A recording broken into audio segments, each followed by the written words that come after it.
सर्वेभ्यः व्योम संस्कृतपाठशालायाः कौशलसंवर्धनं संस्कृतव्याकरणं निबन्धलेखनं च इत्यस्य प्रक्रमस्य अद्य 59तमः पाठः। आशीर्लिङ्गलकारस्य रूपाणि कथं भवन्ति इति अद्य पश्यामः। गुरुरेव गतिर्गुरुमेव भजे गुरुणैव सहास्मि नमो गुरवे न गुरोः परमं शिशुरस्मि गुरोर्मतिरस्ति गुरौ मम पाहि गुरो। वाक्यकारं वररुचिं भाष्यकारं पतञ्जलिं पाणिनिं सूत्रकारं च प्रणतोऽस्मि मुनित्रयम्। अस्माभिः एतावता धातुरूपाणाम् अध्ययने सार्वधातुकलकारेषु लट् लङ् लोट् विधिलिङ् एतेषु लकारेषु कथं रूपाणि भवन्ति इति दृष्टम्। तथैव आर्धधातुकलकारेषु आदौ लृट् लकारः अधीतः, तदाधारेण लृङ्लकारे तथा लुट् लकारे तत्सदृशानि एव रूपाणि भवन्ति इत्यपि दृष्टम्। So lrit, lrung and lut are actually very easy. If we learn the lakara pratyayas, the anga part will be similar. Now we will take a look at another lakara, ashirling lakara, which is also fairly easy in forms. Ashirling lakaraha ashirarthe upayujyate. It is used for benediction or wish. So, apraptasya prapticha ashihi ityuchyate. Tatra parasmaipada-pratyayaha yat yastam yasuhu yaha yastam yasta yasam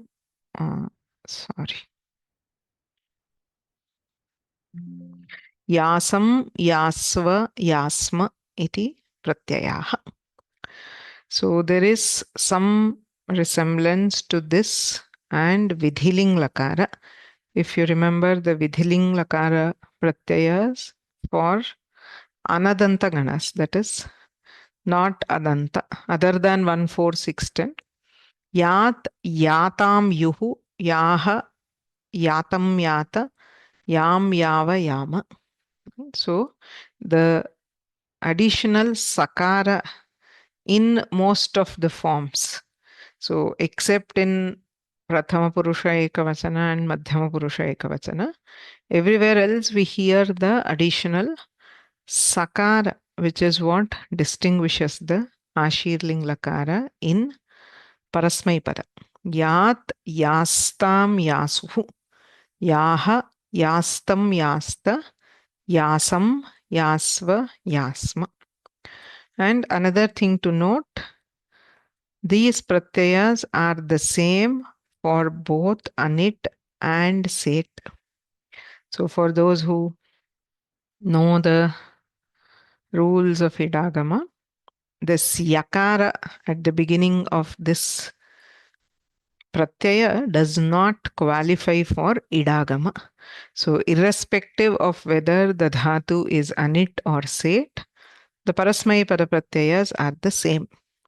So for example, if we take bhu, bhuyat, bhuyastam, bhuyasuhu, bhuyaha, bhuyastam, bhuyasta, bhuyasam, bhuyasva, bhuyasma. Similarly, if we take another dhatu, like say anit dhatu, like pach, pacyat, pacyastam, pacyasuhu, pacyaha, pacyastam, pacyasta, pacyasam, pacyasva, pacyasma. So it is the same in both. When we come to the atmanepada pratyayas, tatra anit dhatushu sishta, siyastam, siran, sishtaha, siyastam, sidhvam, siya, sivahi, simahi iti pratyayaha sakarasya idagamaha bhavati So if the dhatu is set, then we add an e to the beginning of the sakara. This ikara also causes shatva in the sakara. So these are all repeating concepts. We saw that in Lrit Lakara also. So Syati becomes Ishyati. So Sishta becomes Ishishta. Ishiyastam Ishiran. Ishishtaha Ishiyastham Ishidhvam. Ishiya Ishivahi Ishimahi. अत्र भेदः भवति. यदि धातुः set तर्हि इडागमः भवति. धातुः अनिट् चेत् इडागमः न भवति. बट् परस्मैपदे रूपाणि समानानि, प्रत्ययाः समानाः एव भवन्ति. And the forms of Ashirling are also very, very easy for most of the cases. So as you can see, it is just you take the dhatu, add the pratyaya, right? Especially parasmaipadi dhatushu. So bhu bhuyat, nand nandyat, path pathyat, gam gamyat, drishya drishyat. So there is nothing, no change. You just take the dhatu and do the pratyayas. Okay. So we'll just try the forms for some parasmaipadi dhatus before we move ahead. Those who want to tell can raise their hands. Jayashri. Yes. Namaste, Bhagini. Let's take maybe Path dhatu. Path dhatu, okay. So, Path dhatu, Patyat, Pathayat, sorry. No, just Pathyat. Patyat, Patyastam, Patyasuhu, Patyaha, Patyastam, Patyastah, Patyasta, Patyasam, Patyasva, Patyasma. Samyak. Then may Much dhatu. You can see Muchyat. Muchyat, Muchyastam, Muchyasuhu, Muchyaha, Muchyastam, Muchyasta, Muchyasam, Muchyasva, Muchyasma. Samyak. Uttamam. धन्यवाद. Shyamalata Bhagini. Vidyat. विद्यात् विद्यास्तां विद्यासुः विद्याः विद्यास्तं विद्यास्त विद्यासं विद्यास्व विद्यास्म. Samyak. So these are the general forms. For Parasmaipadis, we just take the dhatu, add the pratyayas. Yat, yastam, yasuhu. But there are some cases where we see some slight difference. Udaharanartham, hrasvanta dhatavah santi chet. If a dhatu ends in a hrasvaswara, tatra dirghah bhavati. Yatha chi dhatuh asti, chiyat iti na bhavati, chiyat. Shru asti chet, shruyat. Ji asti chet, jiyat. So dhatus which end in a hrasvaswara, when followed by that yat, again we are within parasmaipadi dhatus, so they get a dirgha. Okay, so we can try the forms of jiyat maybe, because jiyat is a very popular one in Ashirling, the desire for victory. Jiyat Girvana Bharati. Right? Vandana. Namaste. Jiyat, Jiyastam, Jiyasuhu, Jiyaha, Jiyastam, Jiyasta, Jiyasam, Jiyasva, Jiyasma. Uttam. Samyak. Hrasvantadhatunam dirghah bhavati. Rikarantah dhatuh asti chet. So if it is a rikaranta dhatu, instead of dirgha, it gets ikara. That is actually ri. So kr becomes kri. We call it ring in Vyakarana. So it's actually rikara is replaced by ri. So kr becomes kri. Vr becomes vri. Dhr becomes dhri. So kriyat, vriyat, dhriyat. इति भवति. अत्र दीर्घः न भवति. Instead of दीर्घ we get that ri. Okay. So मालिनी भगिनी कृ धातोः कृ क्रियात् क्रियास्तां क्रियासुः क्रियाः क्रियास्तं क्रियास्त क्रियासं क्रियास्व क्रियास्म. सम्यक् उत्तमम्. विधिलिङ्गलकाररूपं स्मरति वा? कृ धातोः किं भवति? भूयात्. कृ कृ धातुः चकार. विधिलिङ्ग्. Again, that is also यात्. Oh, क्रियात् क्रिया कुर्यात्. कुर्यात्. कुर्यात् कुर्यातां कुर्युः. That is विधिलिङ्ग्. Kriyat kriyastam kriyasuhu is ashirling. Sometimes we get a bit confused because both cases we have the yat. So sometimes there may be a confusion. So we have to practice. One that distinguishes is that yasuhu, especially if we do go to Bahuvachana. Ashirling is always yasuhu, whereas Vidhiling is yuhu. Okay. And also the anga, when we look at it, say kurutaha kuryat, that which is similar to latlakara, particularly dvivachana, is vidhiling. Any dhatu, if you take, the vidhiling anga part, that is the first part, will resemble latlakara dvivachana. Okay.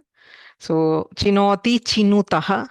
So the vidhiling will be chinuyat. Okay. Krinati krinitaha.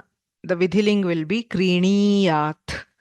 Any lakara you take, especially, any gana you take, particularly the anadanta ganas, the vidhiling lakara, the yat, will resemble the latlakara second gana. We will have that vikarana pratyaya. Whereas for ashirling, that will not be there. Okay. So with practice, we will learn to identify. So hrasvanta dhatunam ashirling lakare dirghaha bhavati. ऋकारन्त धातूनां इकारः भवति. एवमेव आकारान्त धातूनां, if there are dhatus ending in a, they get ekarah. So da becomes deyat deyastam deyasuh. Pa becomes peyat. Ha becomes heyat. Stha becomes stheyat. So, Ajanta धातुषु एतानि परिवर्तनानि भवन्ति. आकारान्तानाम् एकारः, ऋकारान्तानां रि इकारः, ह्रस्वान्त धातूनां दीर्घः. प्रीति भगिनी. दा धातोः आशीर्लिङ्ग् रूपाणि. नमस्कारः महोदय. देयात् देयास्तां देयासु देया देयास्तं देयाः देयाः देयास्तं देयास्त देयासं देयास्व देयास्म. सम्यक्. धन्यवादः. So, and lastly, there are some dhatus which get some special modification. Asmin stare tat, it's difficult to define. In Vyakarana, that is the Shastra, we call it Samprasarana. Samprasarana is the reverse of Yan. In Yan Sandhi, we replace I url with Yavarala. The reverse of it, Yavarala, being replaced by I url, is called Samprasarana. It does not apply to all dhatus. There are certain dhatus. So yaj becomes ijyat. Instead of ya, we get I. Vad becomes udyat. Grah becomes grihyat. Prach becomes prichyat. So everywhere the repa is being replaced by rikara here. So vrashch becomes vrishchyat.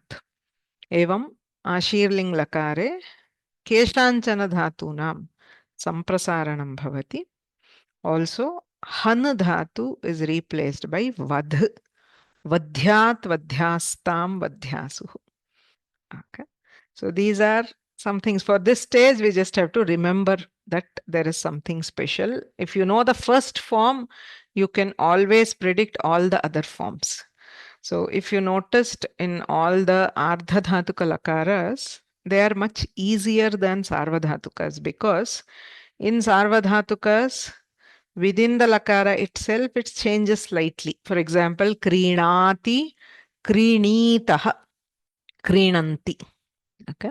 But in all ardhadhatuka lakaras, especially these four, lrit, lut, ring and vidhiling or ashirling, if you get the first form and you know the pratyayas, you can blindly replicate. Okay. It's only the first form which is important. Once you get the first form, you just add the pratyayas and you will get all the other forms. Okay. So for the first form, we just have to make some effort to remember the various patterns. Hemavati Bhagini. नमस्ते भगिनी। यज धातोः आशीर्लिङ्। यज धातोः आशीर्लिङ्। युज्यात्, युज्यास्तां, युज्यासुः, युज्याः, युज्यास्तं, युज्यास्त, युज्यासं, युज्यास्व, युज्यास्म। उत्तमं, सम्यक्। धन्यवादः। एवं परस्मैपदी धातुषु, so the pratyayas are yat, yastam, yasuhu, yaha, yastam, yasta, yasam, yasva, yasma. सामान्यतः धातोः प्रत्ययस्य योजनं क्रियते, विशेषः न भवति। अजन्तधातुषु ह्रस्वस्य दीर्घः श्रूयात्, जीयात् इत्यादि। आकारस्य एकारः देयात्, स्थेयात्, पेयात् इत्यादि। ऋकारान्तधातूनां रि, क्रियात्, भ्रियात्, ध्रियात्, ह्रियात् सर्वत्र. So this is about the Parasmaipadi dhatus. There is no difference between Set and Anit for the Parasmaipada. Atmanepadi dhatushu tu pratyayah bhinnah bhavati, Sishta or Ishishta. So in Atmanepadi dhatus, whatever we learnt for Lrit Lakara, similar rules, because there also the pratyaya started with Sakara. It was Ardhadhatuka Lakara. Here also the pratyaya starts with Sakara. So very similar modifications happen. Dhatoho samanyataha gunaha bhavati. Right? So ni becomes neshishta. Ni dhatuhu ubhayapadi. Parasmaipade niyat niyastam niyasuhu niyaha niyastam niyasta niyasam niyasva niyasma iti rupani. Atmanepade the ni becomes ne. Neshishta, neshiyastam, neshiran, neshishtaha, neshiyastam, neshidvam, neshiya, neshivahi, neshimahi iti rupani bhavanti. So guna, whenever I say dhatu guna, we have to always remember where the guna is. It is always for an iganta dhatu, that is a dhatu ending in I, U, R, or for a dhatu which is laghu igupadha, has a short ik letter in the upadha. So mud becomes modishishta. It is a set dhatu, so you have ishishta. Mud becomes mod, modishishta. Kri becomes kreshishta. Rupani tu, once you get that, you have to just apply the pratyayas. Muttu Lakshmi Bhagini. Mud dhatoho. मोदिशिष्ट मोदिशिषात् मोदिशिष्टात्तां Modishiyastam. मोदिशियास्तां मोदिशीरन् मोदिशियास्तां मोदिशीध्वं मोदिशीय मोदिशीवहि मोदिशीमहि. Samyak. Uttamam. So we will try one more. Priya Bhagini. Vand dhatu. There is no change in the dhatu. It's a set dhatu. वंदशीष्ट वंदशीयास्तां वंदशीरन् वंदशीष्टाः वंदशीयास्थां वंदशीद्वं वंदशीय वंदशीवहि वंदशीमहि. Uttamam. Samyak. Sharada Bhagini. We will try for da dhatuhu atmanepadi. So it's anit. So you get da and sishta. दासीष्ट दासीयास्तां दाशीरन् दासीष्ठाः दासीयास्थां दासीध्वं दासीय दासीवहि दासीमहि. Uttamam. Samyak.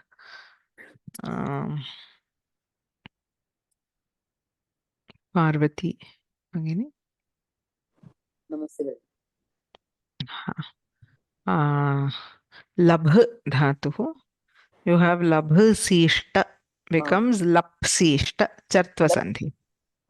लप्सीष्ट लप्सीयास्तां लप्सीरन् लप्सीष्टाः लप्सीयास्तां लप्सीध्वं लप्सीय लप्सीवहि लप्सीमहि.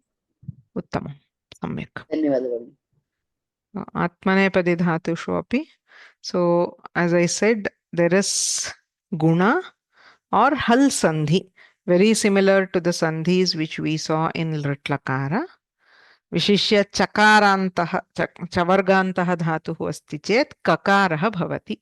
So pach becomes pak, pakshishta. Yaj becomes yakshishta. Labh.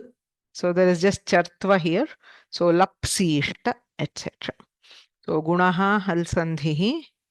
Also the difference wherever you have a sakaradi pratyaya. Subante va tingante va yadi pratyayasya adau sakaraha asti, then we should always be aware of shatva. In koho parasya shatvam.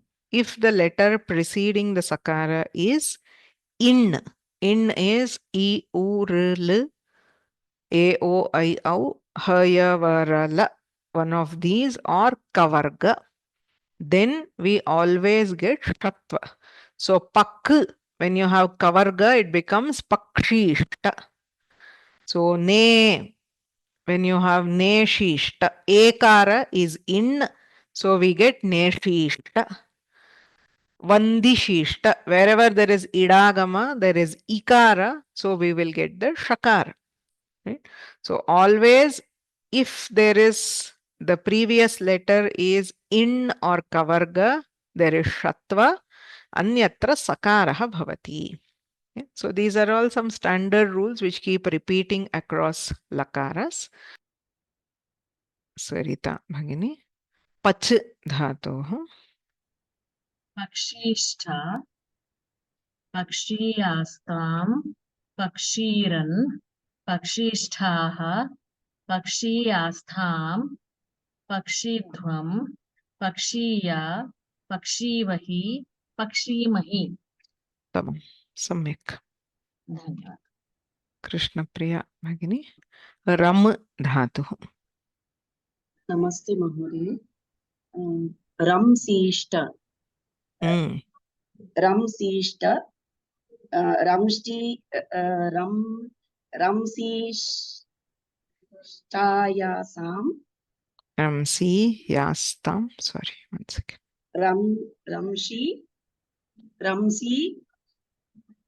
रंसीष्ट रंशीयास्तां रंशीरन् No shatva, sakara only. Because रंसीरन्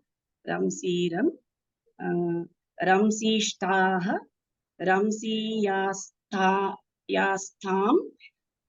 रंसीध्वं रंसीय रंसीवहि रंसीमहि. Samyak. Prakash Mohini Bhargava. नमस्ते. Much dhatuh.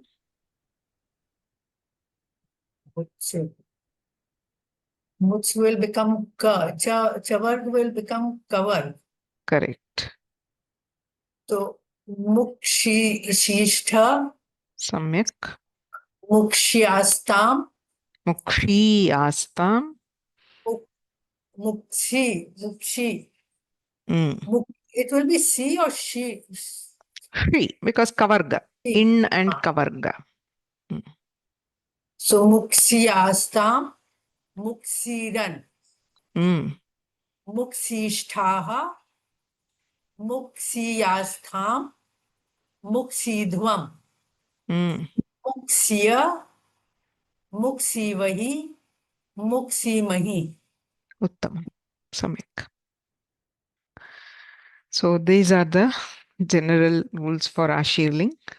There may be some additional rules which are not required. For now, if you know the general forms, Ashirling is also not very frequently used even in, kavyas. Its application is fairly limited. So if we are able to get that pattern, especially the pratyayas, if we know, mostly using the context, we'll be able to guess the forms. Okay. So there are also some dhatus where there is no guna. Again, so there are specific rules, but say bhid, bhitsishta, vid, vitsishta, kr becomes just krishishta. So there are rules where rikaranta dhatunam, halanta dhatunam, gunaha na bhavati. If the dhatu is anit. So there are some cases, even though most of the rules are similar to Lrit Lakara, there are some special cases.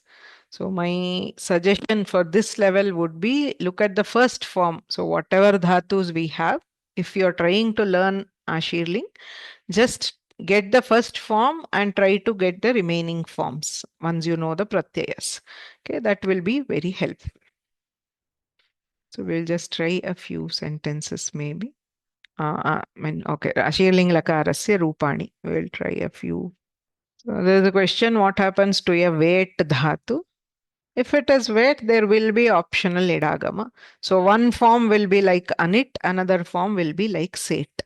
So wait just means wherever in whichever lakara, if the dhatu is wait, idagama will be optional. So one of the forms will resemble the anit, the other form will resemble the set. There is no special pratyaya. It's only that you will get two forms, one of this kind and one of that kind. Okay. So we will try now. Shyamala R. Ashirling Lakarasya Rupam. You can tell the first form. That's Yeah. Namaste, Mahodaya. Pat, Pathat. Ashirling, patati, patyat, Patyat. patyat, Patyat. patyat, na? Patyat, yeah, that's all. Yeah, patyat, patyastam, patyayuhu, patyasuhu, instead of correct. Patyasuhu, then Patyaha, Patyastam, Patyasta, Patyasam, Patyaswa, Patyasma. Samyak. Uttamam. Dhanyawad. Jayati. Girija, Bhagini. Okay. Namaste, Mahodaya. Jayati. Namaste, Bhagini. Shruyate va? Shruyate. Jayati jiyat. Samyak. Jiyat. Jiyastam. Jiyasuhu. Jiyaha. Jiyastam. Jiyasa. Jiyasam. Jiyasta. Jiyasta. Jiyasam. Jiyasva. Jiyasma. Uttamam. Samyak. Dhanyawadaha. Indrani Rao. Namaste, Bhagini. Shrunoti, Shrunuyat, Shrunuyastam. Shruyat. Oh, sorry. Shruyat, Shruyastam, Shruyasuhu. Shruyaha, Shruyastam, Shruyasta. Shruyasam, Shruyasva, Shruyasma. Samyak. Radha. ददाति दास्यात् दास्यात्तां Deyat. देयात् देयास्तां देयासुः Mhm. देयाः देयास्तं देयास्त देयासं देयास्व देयास्म Uttam. Samyak. Ratikashri. Karoti. Kriyat.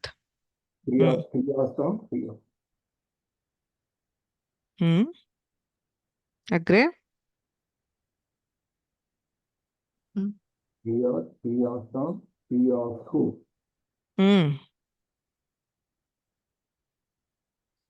Kriyaha.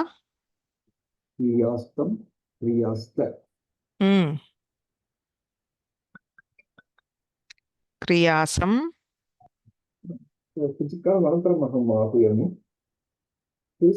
Please wait. I will call you later.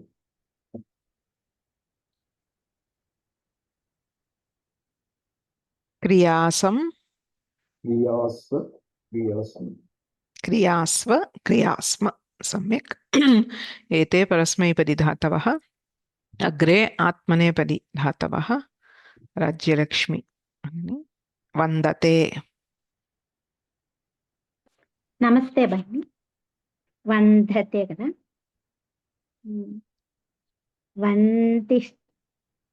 వందిష్టే వందిషీష్ట వందిష్ట వందిషీష్ట వందిషీష్ట వందిషిష్ట్యాస్తం వందిష్యారన్ వందిషీరన్ వందిషీరన్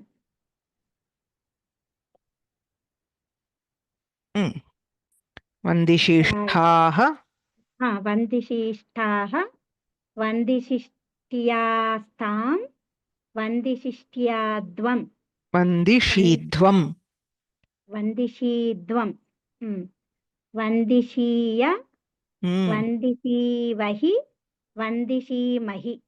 ఉత్తమం. సమ్యక్. ధన్యవాదాలు. అగ్రే అమిత. లభతే.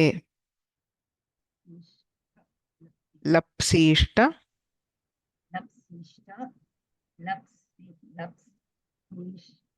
లప్సీష్టాయాస్తాం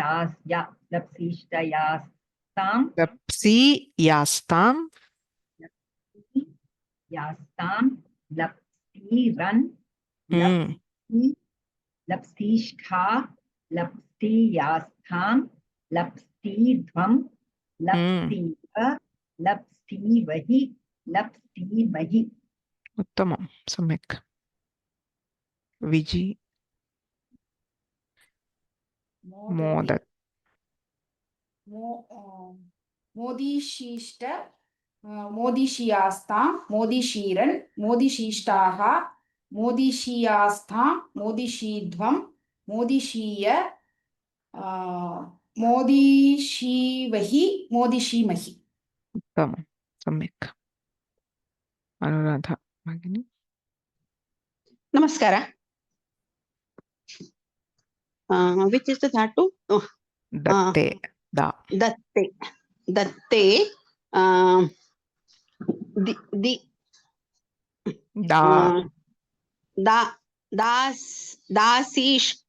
Dasishta.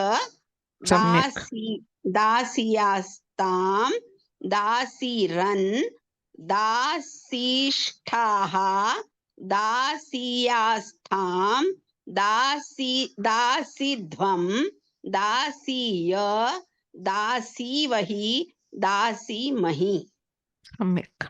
Tamam. So please note the etva, that is deyat, is only for parasmaipada, not for atmanepada. So in parasmaipada it is deyat deyastam deyasuhu. Atmanepada it is remains as dasishta dasiyastam dasiran.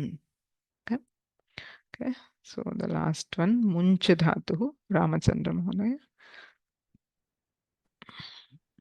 Munchishta. Mukshishta, much is the dhatu.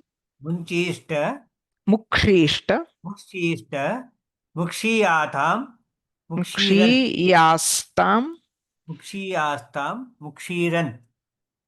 Mukshishtaha. Mukshiyastam. Mukshidvam. Mukshiya. Mukshivahi. Mukshimahi. Samyak. Uttamam. So we will try a few sentences. So the standard Ashirvada, live long. Shri Ranjani Mangini. You live long is the implication. Namaskaraha. Dirghayushman bhava. Wait. Yes. You have to use Ashirling Lakara.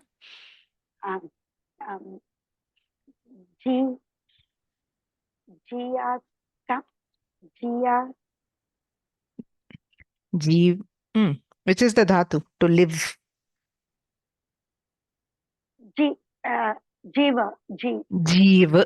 So what will be the form? Jivyat. Jivyat. Jivyastam. Jivyasuhu. Then Jivyaha.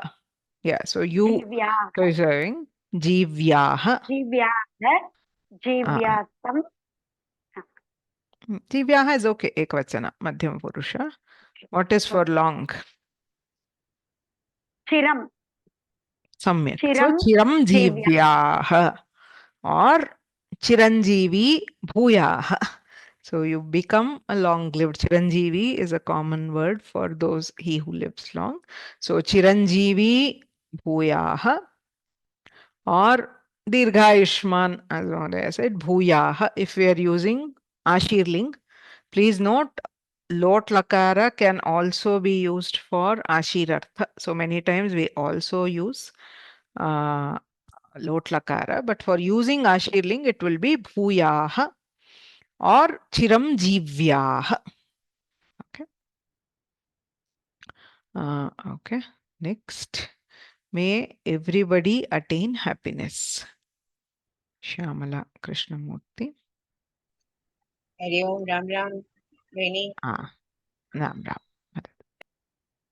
Sarve happiness. Sarve. Modishi. Okay, yeah, you can say Can that. we use Modi. What will be the form?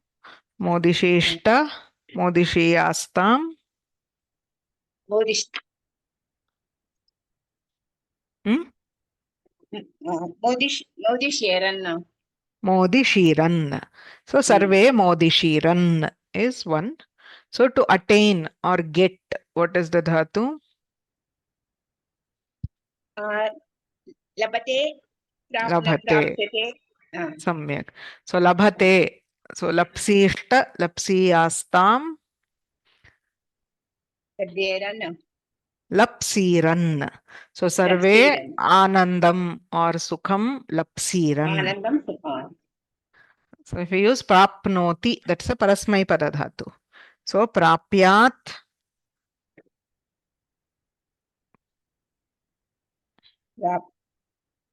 Prapyastam. Prapyastam. Sarve anandam prapyastam. No, prapyasuhu. Prapyastam is dvivachana. Prapyasuhu. So we can say sarve sukham or anandam. Apyasuhu or prapyasuhu. Lapsiran. Or sarve modishiran. Sarve modishiran is also correct. Let everybody be happy. Rejoice. Okay. Samyak.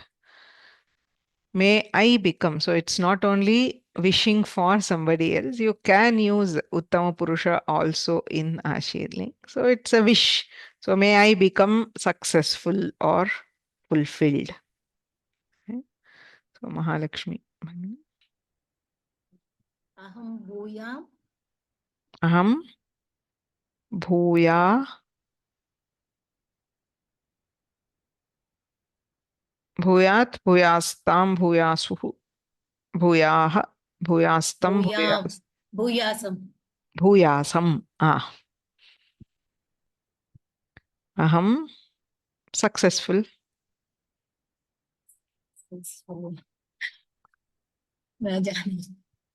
Saphalaha. Aham saphalaha or saphala bhuyasam. Kritakrityah bhuyasam. So we don't even have to say aham saphalaha bhuyasam. Kritakrityah bhuyasam. It could be anything that we wish for ourselves. Dhani bhuyasam or vidyavan bhuyasam. Whatever. So we can use it for Uttama Purusha also. May we serve Samskrita always. Okay. Jyoti Lakshmi. Namaste Bhagini. Vayam sarve sarvada Samskritam sevate khalu sevasishtava Sevishishta Uttamam. Sevisishta seviya sevimahi na Sevishi Sevishishta Sevishiyastam Sevishiran Sevishishta Sevishithaha Seviyastham Sevishidhvam Sevishidhvam Sevishiya Sevishivahi Sevishimahi Sevishimahi Vayam sarve sarvada Samskritam Sevishimahi. Dhanyawad. It's not a very familiar lakara. Tamam Sevishimahi. Or if we say Samskrita Sevam Kru dhatu. Kru dhatu kuryat kriyastam kriyasuhu kriyaha kriyastam kriyasta kriyasam kriyasva kriyasma. Kriyasma. Vayam sarvada Samskrita Sevam Kriyasma. Dhanyawad. Samyak. We can also use in Krishimahi. Krishishta is Atmanepadi because it's an Ubhayapadi. So Sarvada Samskrita Sevam Kriyasma or Krishimahi or Samskritam Sevishimahi. Okay. So Samyak. So with this we have completed the 8 lakaras for the dhatus which are prescribed for the Chittur exam. There are 2 special dhatus which I want to mention. One is the Asu dhatu. So maya uktam prayaha gata saptahe asabhuvi iti adadiganasya dhatuhu parasmaipadi atyantam prasiddhaha dhatuhu sarvadhatukalakareshu tasya sviyani rupani bhavanti. It gets its own forms in lat, lot, lang and vidhiling. So asti, asit, astu and syat. So 4 sarvadhatuka lakaras, it will get its own forms. Kintu sarveshu ardhadhatuka lakareshu. All the remaining 6 lit, lut, lrit, ashirling, lung and lrung. Sarvatrapi bhudhatoho rupani eva bhavanti. So there is a Paninian Sutra, astehe bhuhu. As is replaced by bhu. So it's a complete replacement of the dhatu itself. So ardha dhatuka lakareshu, you will not have a form starting with as. So it will not be asishyati or asita. It is bhavishyati, bhavita, abhavishyat, bhuyat. So asadhatoh ashirling iti chet bhuyat. So if you are asked to write asadhatu lritlakara or ashirling, don't get confused. So it will be the forms of bhudhatu. There is no difference between, say, the original bhudhatu and asadhatu when replaced by bhu. Kopi bhedaha nasti, samanani rupani bhavanti. Similarly in lit also, lit is babhuva, lung is abhut. So sarveshu ardhadhatukalakareshu as dhatoho rupani na bhavanti. So it basically, the as form has forms in only the sarvadhatuka lakaras. Okay. The other vishesha dhatu is shru dhatuhu. Shru dhatuhu, shru shravane, bhvadigane patitaha dhatuhu parasmaipadi asti. But the very special thing is sarvadhatuka lakareshu. So being in the first gana, it should have got the shap. Prathama ganasya vikarana pratyayaha bhavati shap. Kintu ayam vishesha dhatuhu asti ataha shru dhatoho panchama ganasya vikarana pratyayaha bhavati shnu iti vikaranaha. So like we have chinoti, shaknoti, apnoti, we get shnu as the vikarana. In addition to that, it is not only that, shru iti dhatuhu. So the dhatu is actually, you have the shakara, you have repha, and you have ukara. Shru. Shru ityatra sanyogah asti shakaraha, repha, ukaraha.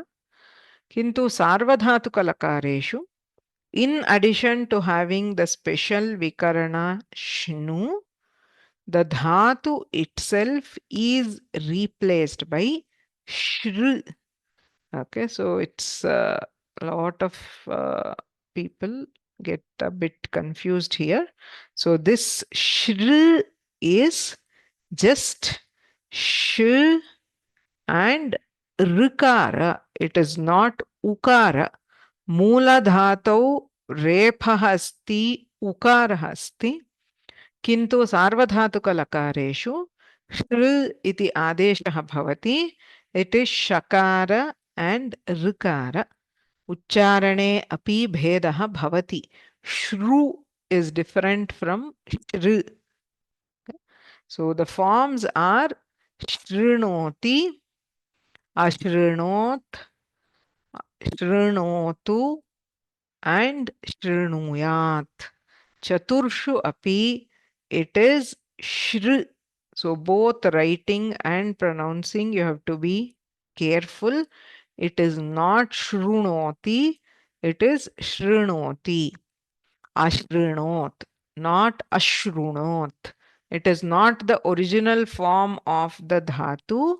It gets a modified form, shru. Kutra iti chet sarvadhatuka lakareshu. So shrunoti, ashrinot, shrunotu, shrunuyat. Sarvatrapi shru iti dhatoho adeshaha bhavati, and the forms will be fully similar to the fifth gana. Right? So we have shaknoti, shaknutaha, shaknuvanti, or chinoti, chinutaha, chinvanti. So similarly, shrunoti, shrunutaha, shrunvanti, shrunoshi, shrunuthaha, shrunutha, shrunomi, shrunuvaha, shrunvaha, shrunumaha, shrunmaha. So like the forms of vr or chi of the fifth gana, we get the forms of shru dhatu. Ardhadhatuka lakareshu tu, it retains the original form of shru, and it sometimes gets guna mostly. So shrota, shroshyati, ashroshyat. So lut, lut, lrung, trishu api gunaha bhavati. Ashirling lakare tu dirghaha bhavati. Shruyat, shruyastam, shruyasuhu iti rupani bhavanti. Okay. So you have to remember this. It is special even writing here in Shrinoti, Shri ityatra dvedha lekhitum shakyate. You can either write as Shri. This is actually easier to remember also. It is just Shakara and R. But in many fonts, especially when you are reading, if you see, it is written the first part, okay, and then just the Rikara. You should not write this line. The line here in Shru, when you write, this is the symbol for Shakara. This line is the symbol for Repha. We see that everywhere. Say for Kra, you write Ka and you put that line. For Dra, you write the and put that line. So Gra, we write Ga and put that line. So that line is Repha. Okay. So in Shri, there is no Repha. So you should not put that line. It is just the top portion of Sh and Rikara. The alternate way of writing is this. This is also correct. Both these are correct. There is thing wrong. But normally in most of the fonts which are in printed fonts, they put it like this. Okay. But here also there is no Repha. In both cases, there are only two letters here. One is Shakara and the other is Rikara. Whereas the original form of the dhatu, the Shru, has three letters: Shakara, Repha, and Ukara. So where do we use? It depends. Sarvadhatuka lakareshu Shru iti adeshah bhavati. Anyatra Shru ityeva dhatuhu. Tasya gunaha bhavati chet Shro iti bhavati. Dirgaha bhavati chet Shru iti bhavati. So with this, Dhatu Rupanam Adhyayanam. So again, I just wanted to reiterate. Don't worry. This group actually has a widely varying learners. Some of you are already familiar with Dhatu Rupas.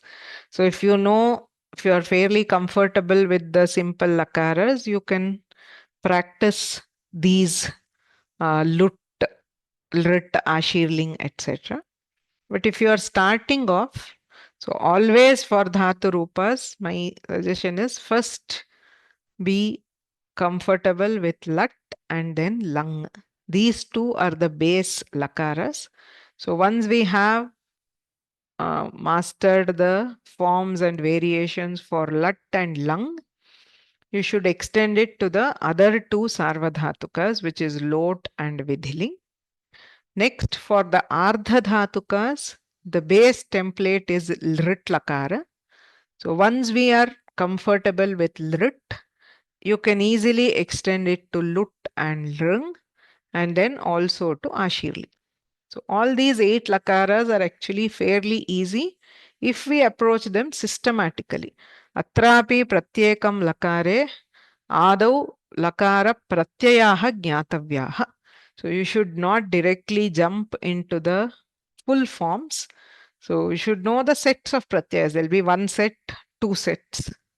That's all, right? So for Parasmai Pada and Atmanepada. So adau pratyayaha jnatavyaha. Tataha samanya dhatunam rupani. Vishishya sarvadhatukaha chet 1, 4, 6, 10. They are the samanya dhatus. For the artha dhatukas, there is nothing. Usually a set dhatu can be called a samanya. The easier ones are usually the set dhatus. Then the Vishesha dhatu rupani. Evam kramena yadi vayam dhatu rupanam adhyayanam kurmaha, tarhi tatra pravinyam nishchayena praptum shakyate. Even though it seems a huge amount, the number of dhatus and the number of lakaras, if we approach systematically, for most of it, we can get a very good hold over it, but it takes time. Okay, so how much of time you have spent personally with the Dhatu Rupas. So as you study, especially once you cross the first few stages of Samskrita Adhyayana, 1 year, around 1 year, if you spend with the systematically learning Dhatu Rupas, in this order. So through the lakara wise, and in that getting the pratyayas and then the samanya and vishesha rupas, I am sure you will learn.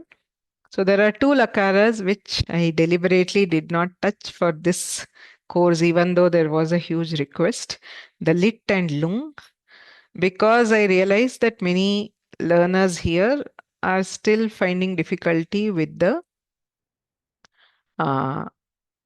basic lakaras. So unless you have a reasonable hold over the basic dhatu rupas, it is very difficult to approach lit and lung, because they have more of a variety and more of complexity, if you would like to put it that way.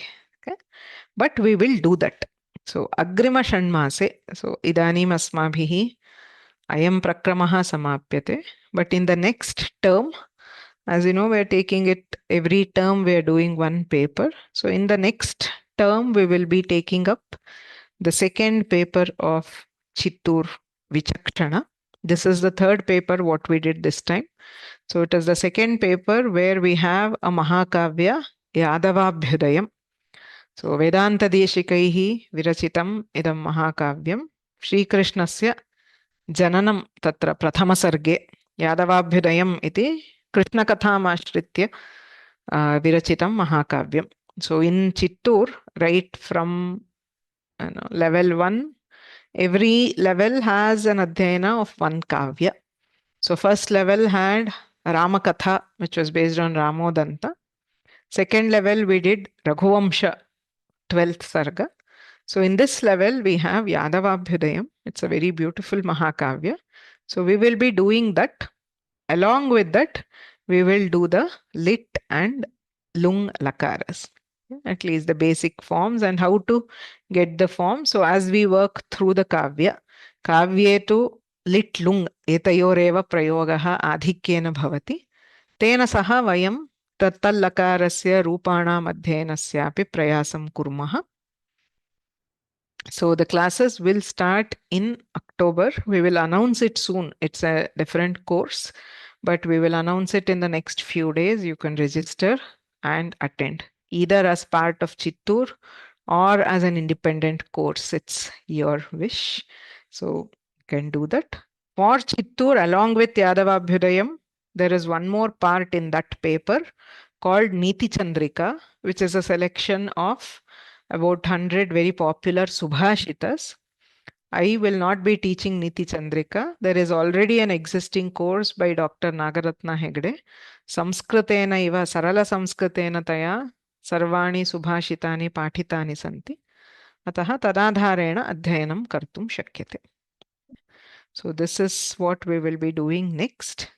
So in this course, we have completed the portions. We have the valedictory session of this course next Tuesday, which is 19th of August. The same time of class, we will have it.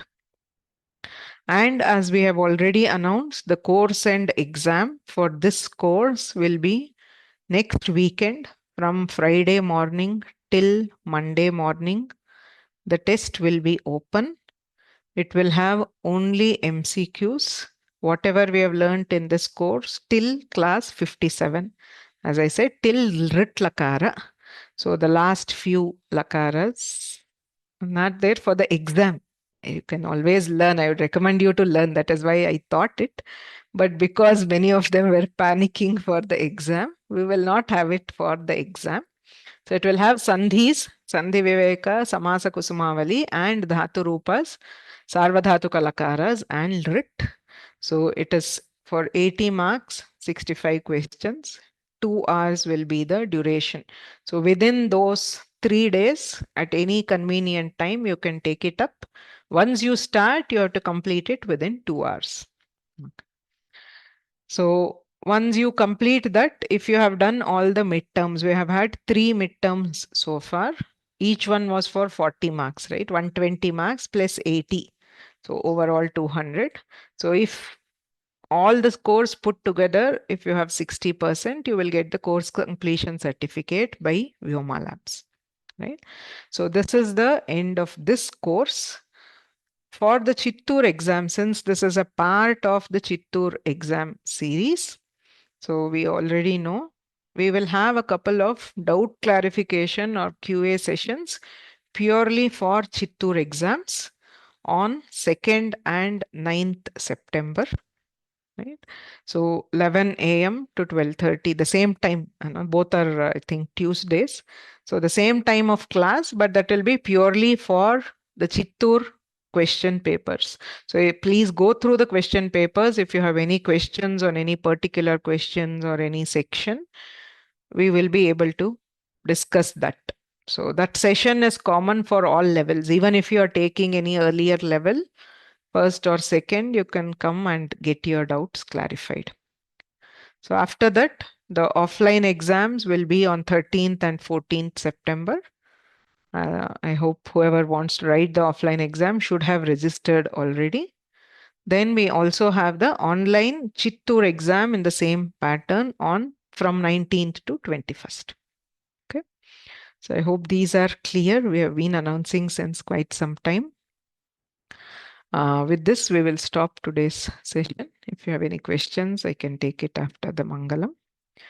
Gurureva gatir gurumeva bhaje gurunaiva sahasmi namo gurave na guroh paramam shishurasmi guror matirasti gurau mama pahi guro vakyakaram vararuchim bhashyakaram patanjalim paninim sutrakaram cha pranatosmi munitrayam.